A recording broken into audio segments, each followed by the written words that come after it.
Hello there, welcome to Bryan Lomax Movie Talk and my review for Don't Breathe 2. Yes, this is a sequel that I've been highly anticipating. I've been looking forward to this one. Big fan of the first film. I love the claustrophobic atmosphere of that first film and just, yeah, the isolation of just being in this house that you do not want to be in the middle of nowhere with a crazy blind man after you. But yeah, that one was directed by Fede Alvarez. This one is directed by a man whose name I'm surely going to butcher, called Rodo Sayagues, I think. I think I've just butchered that, but there you go. He was indeed one of the writers on the first film. He's back with Fede Alvarez writing this sequel, but he's taken over directing duties.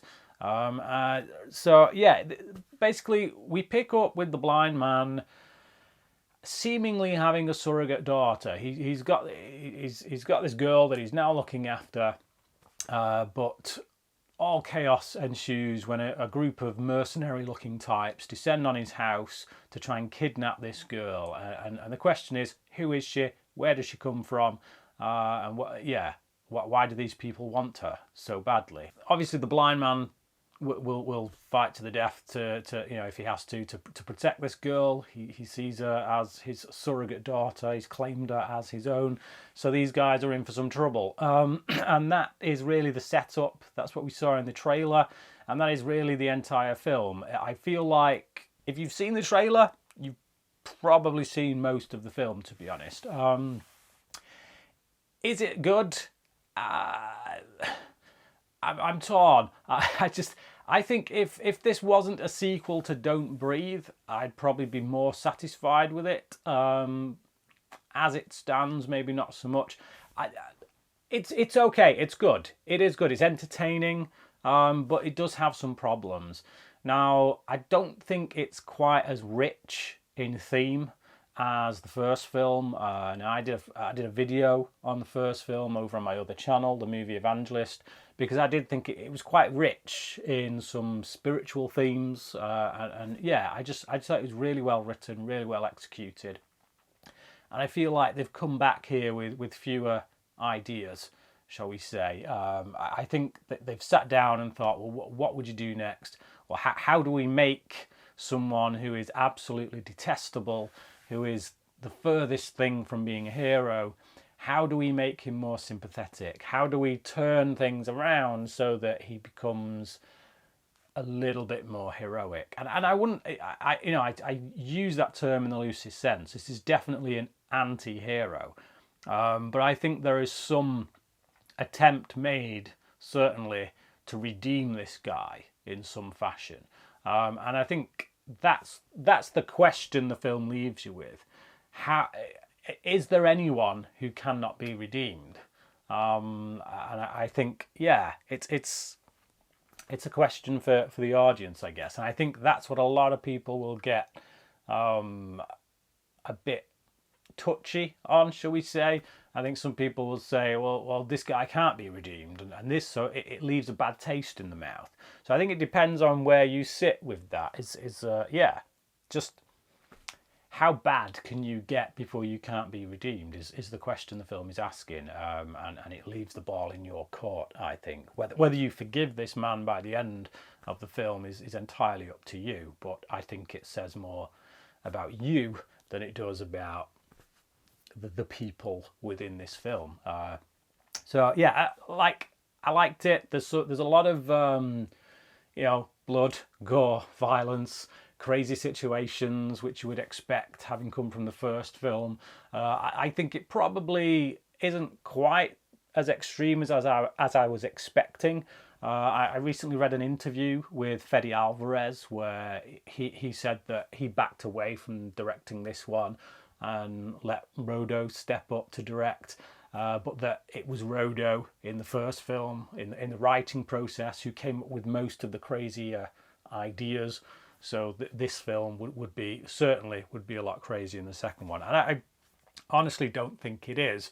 There's nothing in this that can match the intensity, the insanity, the craziness of the turkey baster moment in the first film. So yeah, certainly I think the first one has still taken away the medal for that side of things. It does feel somewhat a bit more generic, I guess. It's better than a lot of horror sequels I've seen, but again, it just didn't quite live up to the first one. I feel like characters do things in this sometimes that are a bit stupid or that don't really make much sense, whereas in the first film a lot of the actions, well, all the actions by the characters seemed natural, seemed genuine, seemed like the right choices they would make in those situations. Like the little girl, there's moments where in the beginning when these people are raiding the house, she's kind of like sneaking around them and kind of avoiding being detected and stuff, and it gets pushed a little bit too far. It's kind of stretched beyond believability.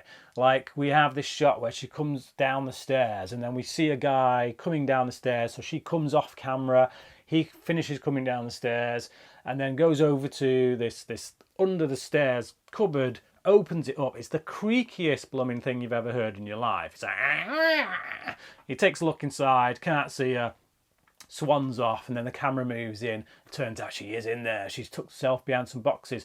And it's like, I'm sorry, but I just heard that door when the guy opened it. It was just, there was no way you were getting in there in that amount of time without making a noise.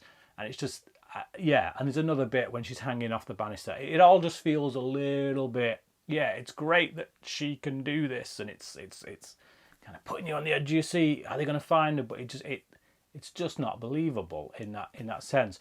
And then when the blind man takes out some of the guys, again, this is a killer. You know, there's no bones about it. This is a guy who has killed without hesitation. He's now got people breaking into his house to steal this girl.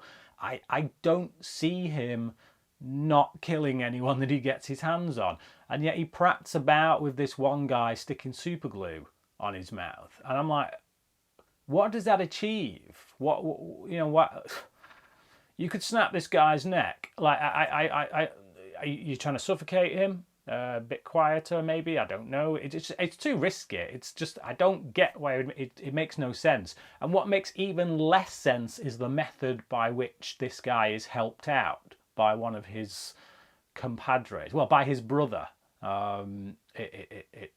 Yeah. So, yeah, it makes no sense. There's a lot of stupid things like that in it.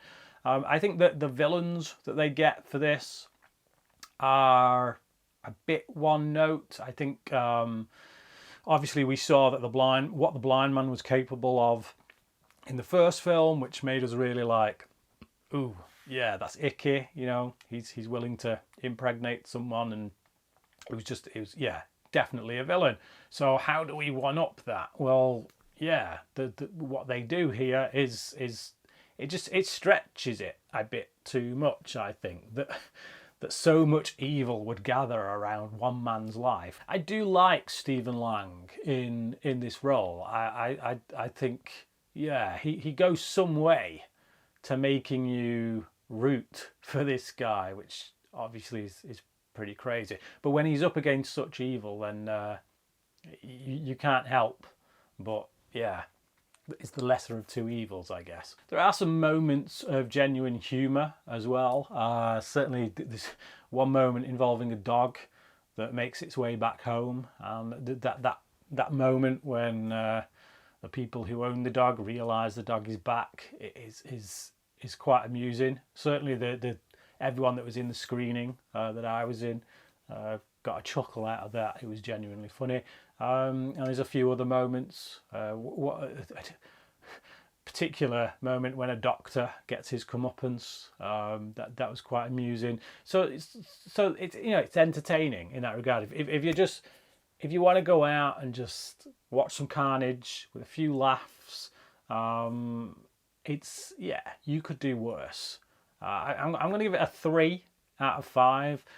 But I do have to say that I am a little bit disappointed. I had higher hopes for this sequel. If you have seen Don't Breathe 2, I would like to know what your thoughts are on the film. Do you think it's better than the first one, or not a patch? Yeah, Comment down below, let me know your thoughts. Thanks for watching this video, and until next time, cracking.